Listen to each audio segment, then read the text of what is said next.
დღეს საქართველოში პოლიციის მხრიდან ძალადობას სისტემური ხასიათი აქვს და ამის შემზარავი მაგალითია თუნდაც გუშინ გორში მომხდარი შემთხვევა, რომელიც საზოგადოებისთვის მხოლოდ იმიტომ გახდა ცნობილი, რომ ის გასაჯაროვდა. ბოლო წლებში არაერთი მძიმე შემთხვევის მომსწრენი ვართ. ამის მაგალითია თუნდაც ალან ყაყიდაშვილი, რომელიც საქართველოში სასტიკად ცემის შემდგომ გარდაიცვალა.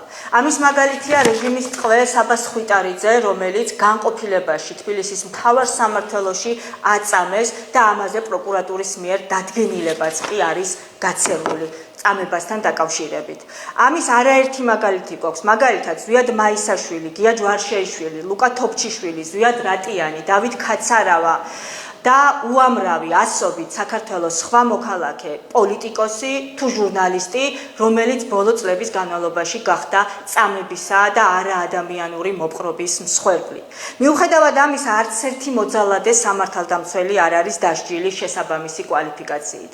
ახლაც პროკურატურამ სამართალდამცველები, პოლიციელები დააკავა და მათი დაკავების ფაქტი შეაფასა სამსახურეობრივი უფლებამოსილების ძალადობით გადამეტებად. ნაცვლად იმისა, რომ მომხდარი იყო შესაბამისი კვალიფიკაციის წამების და არაადამიანური მოპყრობით შეფასება. ძალადობა დღეს იმგვარ რეჟიმში ვცხოვრობთ, რომ ძალადობის შეჩერების ერთადერთი გზა არის გასაჯაროვება, სისტემის მხილება და საზოგადოების მხრიდან მყისიერი რეაგირება.